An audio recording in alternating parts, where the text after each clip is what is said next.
मैं धनेश्वर महतो। मध्य प्रदेश के अंदर अभी आपने देखा, जानवर को भी आदमी ऐसे नहीं मारता होगा। जानवर को क्या लातों से मारते हैं? यहां तो इंसान को लातों से मारता है। क्या पुलिस का व्यवस्था है? इंसानों की जान लेने के लिए नहीं प्रशासन की बहाली हुई है, इंसानों की रक्षा करने के लिए उनकी बहाली हुई। और बड़े बड़े दावे, बड़े बड़े वादे भाजपा शासित प्रदेशों में होते हैं, लेकिन ठीक उसका विपरीत आपको देखने को मिलता है। यह वही शिवराज सिंह चौहान की सरकार है। 2 साल पहले किसान आत्महत्या करते थे मध्य प्रदेश के अंदर, रोड पे आते थे और ये गोली चलवाने का मध्य प्रदेश के अंदर शिवराज सिंह चौहान की सरकार काम करती थी। नाम बड़े, दर्शन छोटे। नाम में लगता है शिवराज सिंह चौहान, शिव के राज, शिवराज, लेकिन काम इतना घटिया। थू थू थू। कितनी घटिया तरीके से सत्ता हासिल की, कितनी घटिया तरीका है आपका सत्ता चलाने का मिस्टर शिवराज सिंह चौहान। बहुत ही किसी एंगल से नहीं लगता कि ये सत्ता चलाने योग्य है। कहें तो भारतीय जनता पार्टी के एक सदस्य देश दीमक, समझ रहे हो? दीमक। भारतीय जनता पार्टी का मतलब है एक दीमक। पूरे देश को खोखला करने का काम भारतीय जनता पार्टी ने किया है। चाहे वो मध्य प्रदेश हो, चाहे यूपी हो, चाहे वो बिहार हो, चाहे अन्य कोई राज्य हो, चाहे मैं कह रहा हूं गुजरात ही क्यों नहीं हो। ग्रामीण इलाकों का आप सकल सूरत जाके गुजरात में देख लें क्या हाल है। सबसे ज्यादा किसान आत्महत्या करता है तो गुजरात में करता है, महाराष्ट्र में करता है, मध्य प्रदेश में करता है। और तीनों जगह अभी मान लीजिए कुछ दिन से कांग्रेस की एनडीए, कांग्रेस गठबंधन की सरकार है, नहीं तो सबसे अधिक ये 3 प्रदेश में देश के किसान आत्महत्या करते हैं। शासन भाजपा का कैसा शासन है भाई? कैसा शासन चल रहा है? आप उत्तर प्रदेश की ही देख लीजिए। आए दिन पुलिस प्रशासन एक गुंडा तंत्र की तरह, जैसे गुंडे पेश आते हैं उसी तरीके से अगर गुंडा कहे अभी के प्रशासन को तो कोई बुरा नहीं होगा। कल जो मध्य प्रदेश में देखने को मिला, गुंडे ही इस तरीके से करते हैं जिस तरीके से पुलिस प्रशासन का रोल है। किसी एंगल से हम इस रोल को सही नहीं ठहरा सकते। जनता की ये रक्षा नहीं कर रहे, जनता के भक्षक बन चुके हैं। ऐसा लगता है कि ये जनता के लिए नहीं बने हैं, जनता इनके लिए बनी है। लोकतंत्र तो एक सिर्फ एक शब्द में अच्छा लगता है। कहीं भी भारत के अंदर लोकतंत्र जैसा कोई विधि व्यवस्था नहीं है।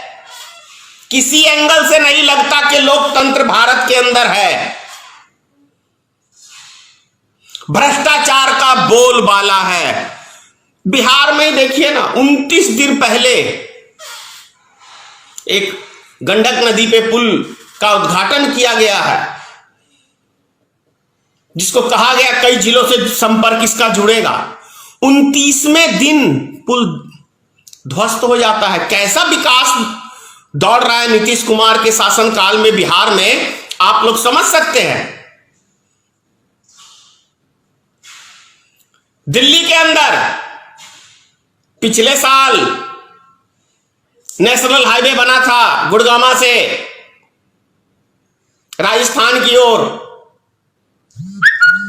2 महीने में वो भी क्षतिग्रस्त। तो कैसी लूट मची हुई है, कैसी भ्रष्टाचार का बोलबाला है, आप लोग समझ सकते हैं। वो अलग बात है, हिंदू मुसलमान की बीमारी फैला के, मैं तो शुरू से कहता हूं और हर दिन कहता हूं कि भारतीय जनता पार्टी यदि हिंदू मुसलमान की लोगों में नफरत नहीं पैदा करती तो 2 मत भारतीय जनता पार्टी को देश में प्राप्त नहीं हो सकते हैं। 2 मत प्राप्त नहीं हो सकते, 2 मत। वरना मैं तो कहता हूं लड़ लो, बिहार का चुनाव है ना। और देखो ना आप, चुनाव की कितनी इनको पड़ी रहती है। पूरा देश संकट से जूझ रहा है, महामारी देश में फैल रही है, लेकिन भारतीय जनता पार्टी को चुनाव की पड़ी हुई है, चुनाव जीतने की पड़ी हुई है। बिहार के चुनाव की तैयारी में लगे हुए हैं। कौन जिएगा कौन मरेगा इस महामारी में कोई मतलब नहीं है भैया। नेता हैं, सारा देश का पैसा है भारतीय जनता पार्टी के पास, पूरे मुल्क का पैसा है, विदेशों से पैसा लेते ही हैं, उनकी दलाली करते ही हैं, कोई टेंशन नहीं है। आम आदमी मर रहा है ना, मरने दो, क्या फर्क पड़ता है। आपने देखा ही होगा पीछे अमित शाह जी आधे घंटे के लिए टीवी पे आए थे, 150 करोड़ खर्च किया, लेकिन मात्र 100 करोड़ रुपया गरीब मजदूरों को घर पहुंचाने के लिए नहीं था इनके पास। लॉलीपॉप कौन सा मोदी जी ने अभी पीछे दिया था बिहार की जनता को कि हम नवंबर लास्ट तक हम 5 किलो अनाज देंगे। भैया भिखमंगे हैं, देश की जनता भीख दे रहे हैं। नरेंद्र मोदी एहसान जता रहे हैं, नरेंद्र मोदी देश की जनता के ऊपर, क्योंकि जानते हैं नवंबर में लास्ट में चुनाव है, लास्ट में 22-23 तारीख तक चुनाव है बिहार में, इसलिए नवंबर तक ही वादा किया गया। नवंबर खत्म, किस्सा खत्म। एक चीज तो जरूर है, चाहे आप जितनी भी अपना पीठ थपथपा लें, लेकिन यह कड़वी सच्चाई है कि जो कांग्रेस ने ये 2 किलो रुपए अनाज नहीं देता, तो जो आज हिंदुस्तान की पोजीशन है, जिस कदर से नरेंद्र मोदी की सत्ता आने से बेरोजगारी पूरे देश में महामारी की तरह बेरोजगारी फैल गई, ये लोग, मैं कह रहा हूं देश का 25% 40% आदमी भूखों मरता अभी, लेकिन उस पे भी ये एहसान जता रहे हैं भारतीय जनता पार्टी की हम दे रहे हैं। कि अपने बाप के घर से दे रहे हो, गरीबों का खून चूस के उनको बदले में दे रहे हो महीने में 5 किलो अनाज, उनका खून चूस के। हमारी बात से तो आप लोग को बहुत मिर्ची लगती है, लगेगी क्यों नहीं, क्योंकि सच्चाई हमेशा मिर्ची की तरह लगती है। सच्चाई बहुत कड़वी होती है, सच्चाई बर्दाश्त करना सबके बस की बात नहीं होती। जब इस कोरोना वायरस में 10 करोड़ आदमियों की नौकरियां चली गई, 10 करोड़ आदमी बेरोजगार हो गए, तो आप समझ सकते हैं क्या हाल है देश का। डेली भाषण होता है, डेली भाषण होता है, लगे रहो लगे रहो लगे रहो। मैं तो निर्वाचन आयोग से अपील कर रहा हूं कि बिहार का चुनाव 6 महीने के लिए कम से कम टाल दिया जाए, जब तक ये महामारी है। भारतीय मित्र पार्टी को कोई शौक नहीं है कि हम चुनाव में अभी जाएं, अभी पोजीशन चुनाव में जाने का नहीं है। भारतीय जनता पार्टी के लिए होगा, नीतीश बाबू के लिए होगा, आरजेडी के लिए होगा, लेकिन नहीं, हम अभी चुनाव को अहमियत नहीं देते हैं। हम इंसानों की जिंदगी को अहमियत देते हैं। जिंदगी रहेगी तो बहुत सारे चुनाव आदमी देखेगा, लड़ेगा, लेकिन बिहार की जनता के लिए, देश की जनता के लिए, जब तक 1 साल पूरी तरह से ये बीमारी महामारी खत्म ना हो जाए, या जब तक इसकी दवाई फाइनल ना बन जाए, तब तक चुनाव की बात ना की जाए। क्योंकि लोग चुनाव में प्रचार में निकलेंगे, नेताओं को क्या पड़ी है, नेताओं के पास बहुत पैसा है, पता नहीं कहां कहां से इनकी सेटिंग होती है। ये तो किसी तरह बच जाएंगे, मरेंगे तो गरीब मजदूर आदमी मरेंगे, इनका क्या जाएगा। अभी आपने देखा उस रैली के अंदर ही भारतीय जनता पार्टी के कार्यकर्ता 50 से ज्यादा संक्रमित पाए गए हैं पटना में। अब ये तो अमित शाह जी अपना भाषण दे के चले गए और वो बेचारे कार्यकर्ता, क्या लालच है इन कार्यकर्ताओं को, नेताओं के जिंदाबाद मुर्दाबाद करने में बेचारे जीवन बिता देते हैं।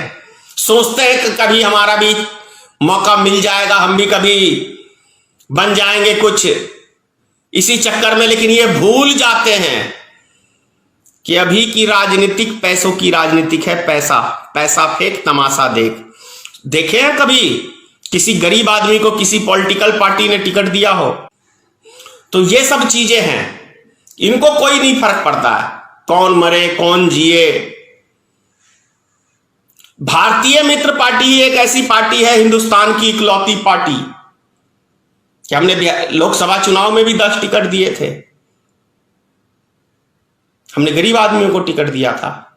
हम बताते हैं कितने कम पैसे में आप चुनाव लड़ सकते हो।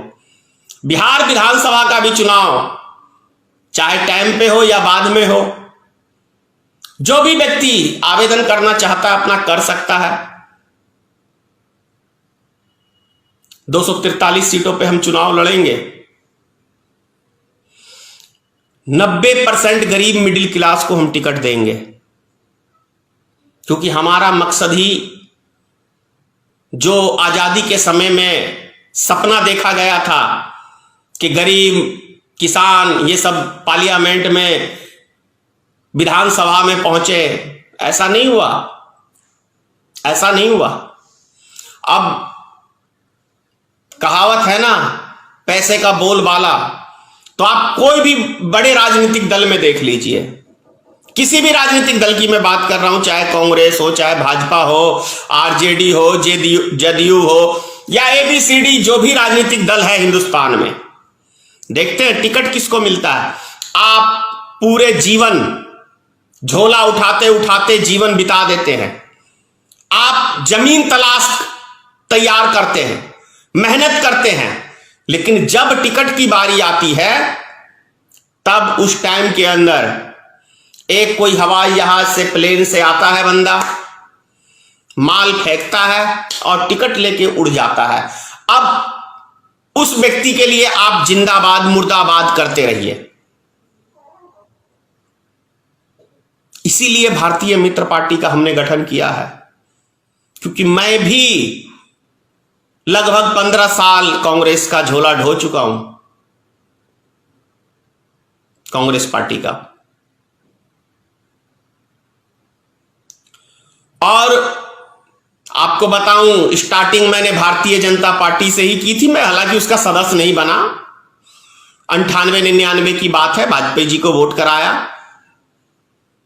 बेहतर नेता थे, बेहतर लीडर थे, पूरी दुनिया तारीफ करती है, क्योंकि नेता के अंदर जो क्वालिटी होनी चाहिए वो क्वालिटी अटल बिहारी वाजपेयी जी के अंदर थी। उनके बोलने का एक तरीका, शैली लाजवाब। और नेता कोई भी हो, उसकी जो बोले वो करे तो वो नेता वो नहीं कभी बन सकता है जो बोले जो करे ही ना। जैसे आप फिर कहेंगे हमारे जुमलेबाज प्रधानमंत्री जीवन में कभी सत्य बोला ही नहीं।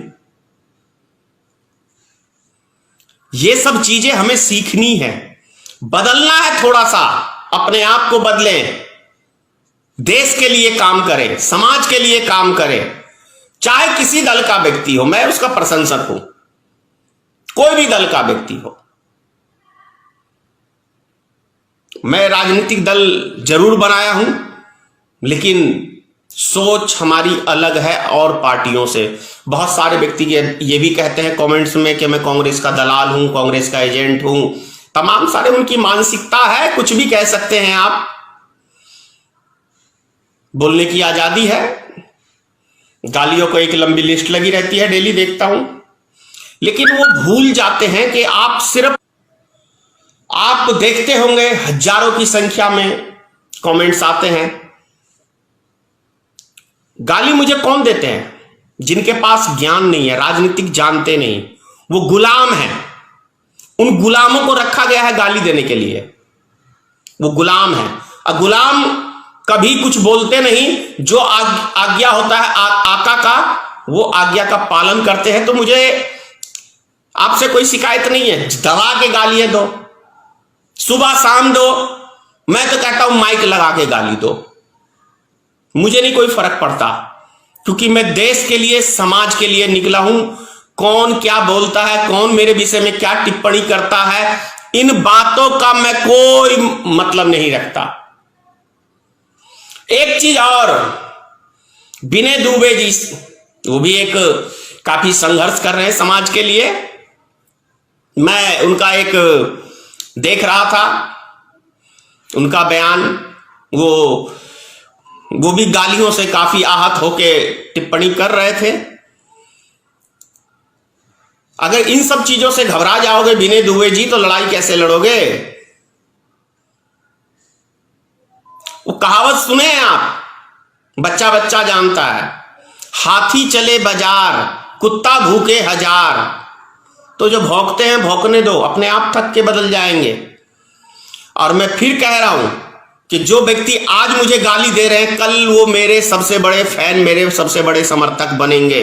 क्योंकि जब उनका सच्चाई पे से सच्चाई उनके सामने आएगी, और जो अंधभक्ति का पर्दा एक पड़ा हुआ है आंखों के आगे, उससे जब वो बाहर निकलेंगे, तो वो धनेश्वर महतो को ही सही कहेंगे। बहुत जल्दी ऐसा आएगा, बहुत जल्दी ऐसा आएगा। इसके लिए बहुत ही जल्दी आएगा, और बहुत ही जल्दी भारतीय जनता पार्टी का ये झूठ फैलाने की राजनीतिक, नफरत की राजनीतिक, इससे भी देशवासियों को छुटकारा मिलेगा बहुत जल्दी। क्योंकि बहुत सारे हजारों लाखों की संख्या में लोगों का भ्रम करोड़ों की संख्या में दूर हो गया है। अभी आपने देखा होगा कुछ दिन पहले, जो इनके गोदी मीडिया है, उन्होंने सर्वे कराया, किसी चैनल ने दिखाया कि नरेंद्र मोदी को 92% आदमी रिजेक्ट करता है, कोई 97, कोई 87, कोई 80 से नीचे किसी चैनल पे नहीं। अभी वर्तमान स्थिति के अंदर, क्योंकि नरेंद्र मोदी ने 2 बारी जनता को गुमराह करके मत लिया है, झूठ बोल के मत लिया है, जुमला बोल के मत लिया है। तो मोदी की राजनीति का पर्दाफाश हो गया। देश की जनता मोदी जी की राजनीति को बढ़िया से, बहुत बेहतरीन तरीके से समझ चुकी है, और वो रिजल्ट आपको बिहार में। अभी एक चीज और मैं कह रहा हूं आरएसएस के कार्यकर्ताओं से और भक्तों से, ये बहुत कोई राजनीतिक दल नहीं बोलेगा आपसे जो मैं बोल रहा हूं, क्योंकि सबको अपनी राजनीतिक रोटी सेकनी होती है। मैं राजनीतिक रोटी सेकने के लिए नहीं आया हूं। मैंने तो पीछे कुछ दिन पहले मेरे से बहुत सारे आदमियों ने एक क्वेश्चन किया कि आप हिंदू के खिलाफ क्यों बोलते हैं? एक लफ्ज कोई बता दे मेरा हिंदू के खिलाफ। आप नरेंद्र मोदी को हिंदू कहोगे, योगी आदित्यनाथ को हिंदू कहोगे, आसाराम बापू को हिंदू कहोगे, चिन्मयानंद स्वामी को हिंदू कहोगे, ये हिंदू कहलाने के लायक हैं? ये हिंदू के नाम पे कलंक है। सनातनी धर्म को यदि बदनाम किया है तो इन लोगों ने बदनाम किया है। सनातन धर्म का मतलब है शरण देना, जान लेना नहीं हमारा काम, वो तो विधाता का काम है। हम किसी की जिंदगी नहीं दे सकते, तो किसी की जिंदगी क्यों ले सकते हैं? कैसे छीन सकते हैं? क्यों नफरत करता हूं?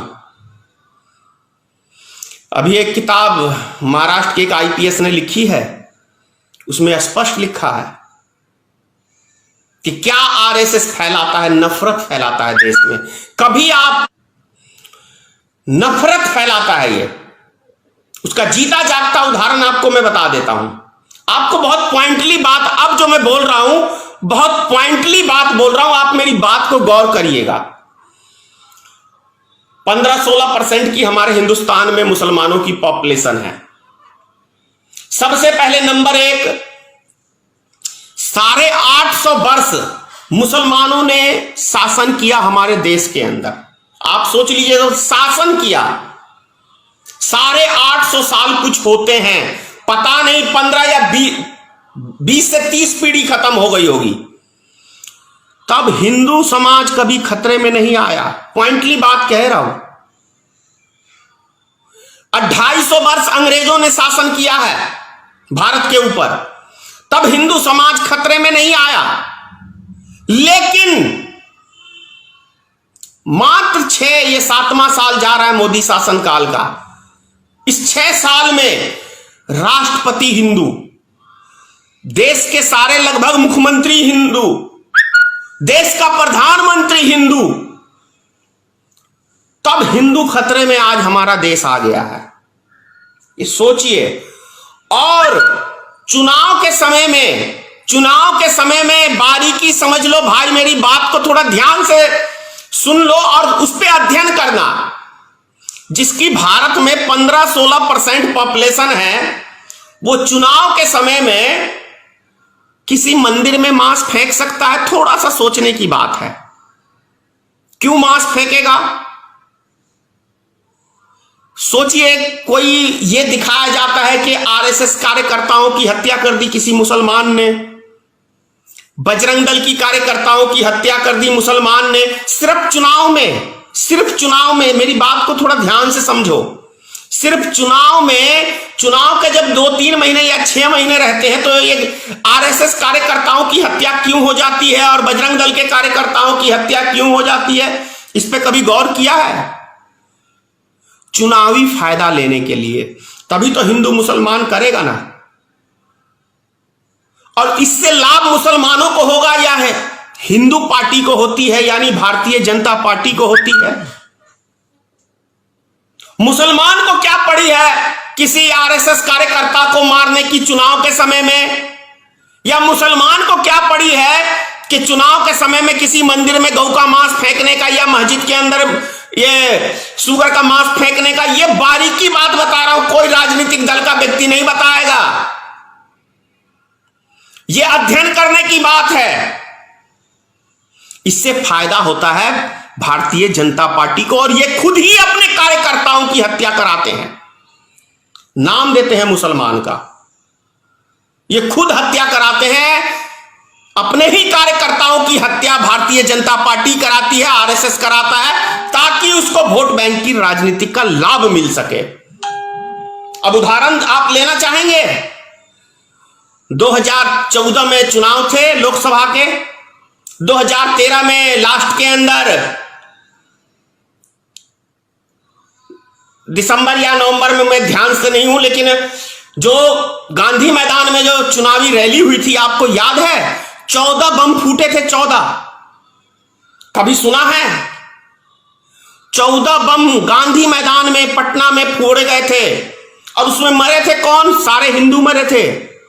और नाम क्या दिया गया था कि मोदी को मारने के लिए बम लगाया गया है। थोड़ा सा बात की बारीकी को आप समझिए।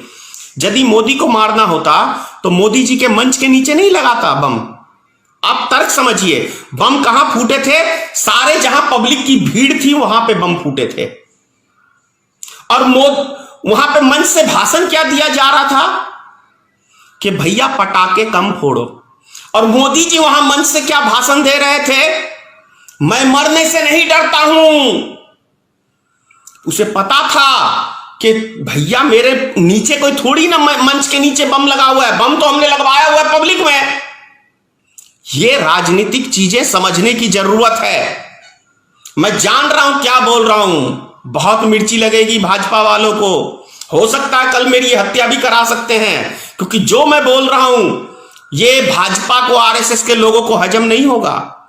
अगर मेरी हत्या हुई तो समझ लेना मैं मरने से नहीं डरता हूं।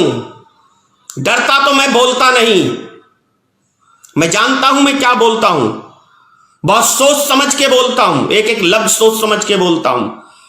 मेरा काम है देश की जनता को जगाना, मेरा काम है, मेरा मकसद है आपको जगाना कि कैसे ये नेता अपनी दाल रोटी सेकने के लिए कैसे जनता को उपयोग करते हैं, कैसे अपने ही कार्यकर्ताओं को मरवाते हैं। इनका क्या जाता है? आगे नाथ ना पीछे पक्का, ये तो सत्ता के लिए आए हैं। देखो योगी आदित्यनाथ रंडुआ है, नरेंद्र मोदी रंडुआ है, ममता बनर्जी, जयललिता, मायावती, राहुल गांधी, ये सब ने एक फैशन बना लिया है। शादी नहीं करना है, ऐश मौज दुनिया भर का लेंगे। नीतीश कुमार को ही देख लो बिहार में, जग जाहिर है। तो ये सब चीजें आपको समझनी पड़ेंगी। बिहार का चुनाव 2 महीने बाद है। मैं तो चुनाव आयोग से फिर प्रार्थना कर रहा हूं, कम से कम 6 महीने के लिए चुनाव का डेट आगे बढ़ाया जाए। अगर आपने अभी तक हमारा चैनल सब्सक्राइब नहीं किया है तो सब्सक्राइब करें और घंटी का बटन बिल्कुल भी दबाना ना भूलें, ताकि सभी लेटेस्ट खबरें पहुंच सकें आप पे सबसे पहले।